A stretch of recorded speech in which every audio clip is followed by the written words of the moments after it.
आज हम आपसे बात करेंगे गायनेकोमेस्टिया या मेल बूब सर्जरी की साइड इफेक्ट्स के बारे में।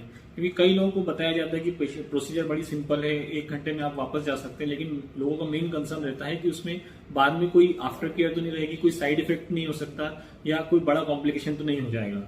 सो आपको ये समझना होगा कि कोई भी चीज के साइड इफेक्ट या किसी भी सर्जरी के कॉम्प्लिकेशन इस चीज पे डिपेंड करते हैं कि हम किस पार्ट में कर रहे हो और उस प्रोसीजर में हम लोग क्या क्या कर रहे हैं।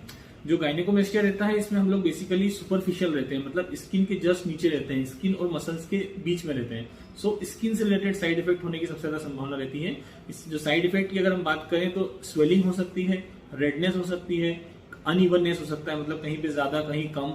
ये इसलिए होता है कि कहीं पे स्वेलिंग ज्यादा होती है, कहीं कम होता है। कई बार कुछ कलेक्शन या हिमेटोमा या ब्लड कलेक्शन रहता है, इस वजह से स्वेलिंग रहती है या अनइवननेस रहती है। किसी में सेकेंडरी इन्फेक्शन का रिस्क रहता है। सेकेंडरी इन्फेक्शन मीन्स ये होता है कि कोई भी सर्जिकल प्रोसीजर का रिस्क रहता है इन्फेक्शन होना। तो अगर प्रॉपर तरीके से प्रोसीजर ना किए जाए, आइडियल कंडीशन में, एसेप्टिक कंडीशन में हम लोग पूरा प्रोसीजर ना करें तो हमेशा रिस्क रहता है। स्पेशली यदि पेशेंट डायबिटिक है या इन्वायरमेंटल कंडीशन या जहां पर सर्जरी कर रहे हैं वो आइडियल कंडीशन में नहीं है, या फिर जो इंस्ट्रूमेंट हम लोग यूज कर रहे हैं वो प्रॉपर नहीं है, या पोस्ट ऑपरेटिवली एंटीबायोटिक अगर नहीं ली गई है तो ये रिस्क बना रहता है। सो इन्फेक्शन का रिस्क हार्डली 1% या 2% रहता है और बहुत आसानी से उसको मैनेज किया जा सकता है। प्रोफाइलेक्टिकली हम लोग एंटीबायोटिक देते हैं हर पेशेंट को फॉर नेक्स्ट 5 to 7 डेज। साथ ही सारी एसेप्टिक प्रिकॉशन जो आइडियल कंडीशन में रखी जाना चाहिए वो हम लोग सब रखते हैं। सो हमारे पेशेंट में जो रिस्क ऑफ इन्फेक्शन है लेस देन 1% होती है। इसके अलावा एक अगला जो कॉम्प्लिकेशन हो सकता है ब्लीडिंग।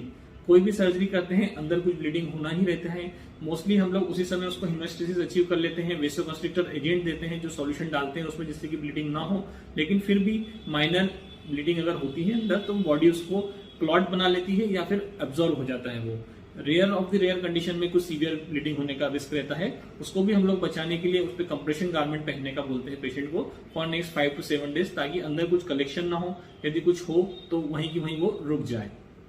इसके अलावा अगला जो साइड इफेक्ट हो सकता है कि उस एरिया में नमनेस या सुन्नपन होना।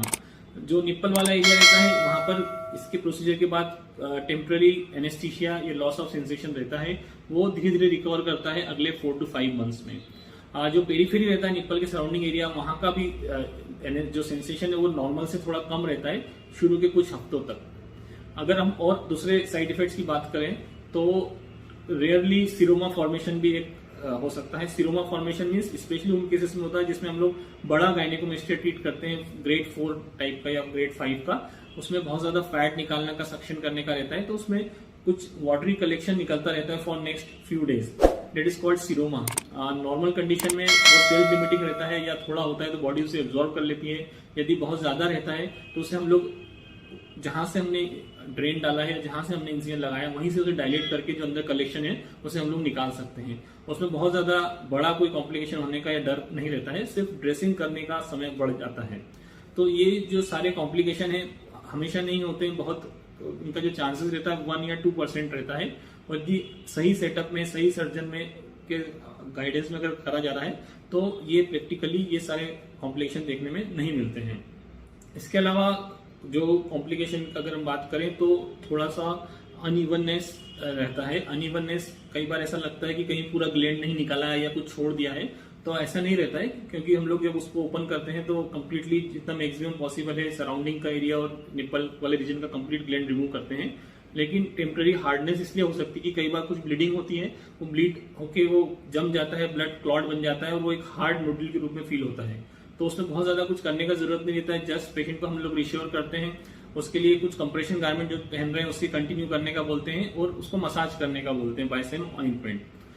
कई लोगों को कंसर्न रहता है कि कोई स्कार या निशान तो नहीं रहेगा, तो इसमें जो प्रोसीजर रहता है प्रैक्टिकली 2 या 3 महीने बाद आप देखेंगे तो उसमें कोई निशान नहीं दिखता है, क्योंकि वो जो करते हैं प्रोसीजर लाइपोसक्शन में बहुत ही छोटा होल रहता है, कुछ मिलीमीटर 2 या 3 मिलीमीटर का रहता है। इनिशियली कुछ हफ्तों तक या 1 से 2 महीने तक वो विजिबल होता है, मगर लॉन्ग टर्म में या परमानेंट कोई स्कार विजिबिलिटी नहीं रहती है।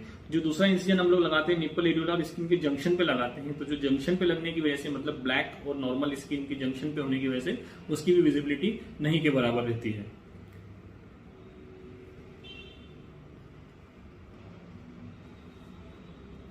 एक और कंसर्न रहता है लोगों को कि फिर से तो नहीं हो जाएगा, हमने प्रोसीजर करा और इसके बाद हम लोग तुरंत काम पे जा पाएंगे कि नहीं, एक्सरसाइज कब से कर पाएंगे, जिम कर पाएंगे।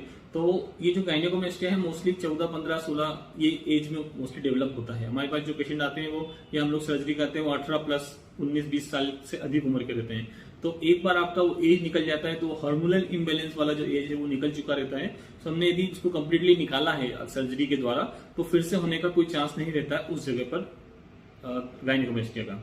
गायनेकोमेस्टिया के बाद आप अगले दिन से लगभग सारे काम कर सकते हैं। आपको घर पे बैठने आराम करने का जरूरत नहीं रहता है, सिर्फ एक प्रेशर गारमेंट लगाना रहता है और लगभग 80 to 90% एक्सरसाइज जो होती है वो आप 4 to 5 डेज से चालू कर सकते हैं। सिर्फ जो चेस्ट वाले मूवमेंट वाली एक्सरसाइज रहती है, जैसे बॉक्सिंग मूवमेंट होता है या बैडमिंटन खेलना है या जिसमें अपर लिम्ब यूज होता है, आर्म्स यूज होते हैं, फ्लेक्स करना रहता है, वो जो एक्टिविटीज रहती हैं उसे हम लोग 3 से 4 हफ्ते तक रोकने का बोलते हैं। बाकी आप जो कार्डियो करते हैं, स्क्वेटिंग, एब्डोमिनल एक्सरसाइज करते हैं, वो सारा आप स्टार्ट कर सकते हो आफ्टर 7 डेज। हाँ, एक और क्वेश्चन रहता है कि उस पार्ट का स्किन हम लोग नहीं निकाल रहे हैं तो लूज तो नहीं हो जाएगा। ये क्वेश्चन उनके लिए इंपॉर्टेंट रहता है जिनमें बड़ा साइज का गायनेकोमेस्टिया रहता है, ग्रेड 4 टाइप का या बड़ा, काफी सारा हम लोग इसमें फैट निकालते हैं, क्योंकि गायनेकोमेस्टिया हम लोग स्किन नहीं निकाल रहे हैं, स्किन के नीचे का सब चीज निकाल रहे हैं। तो यदि बहुत बड़ा साइज का गायनेकोमेस्टिया है तो ऑब्वियसली वो स्किन जो है वो कहाँ जाएगी। तो मोस्टली बहुत ज्यादा लूजनेस नहीं होती है अगर हम प्रॉपर उसकी पोस्ट ऑप केयर करें, सही तरह से सर्जरी करें, क्योंकि जो स्किन रहती है वो अगले कुछ समय में श्रिंक करती है अंडरलाइन टिश्यू के हिसाब से। जो प्रोसीजर रहता है इसमें हम लोग कंप्रेशन गारमेंट पहनने का बोलते हैं। उससे ये फायदा रहता है कि जो स्किन है या जो एक्स्ट्रा स्किन है वो अंडरलाइन मसल से चिपक जाती है।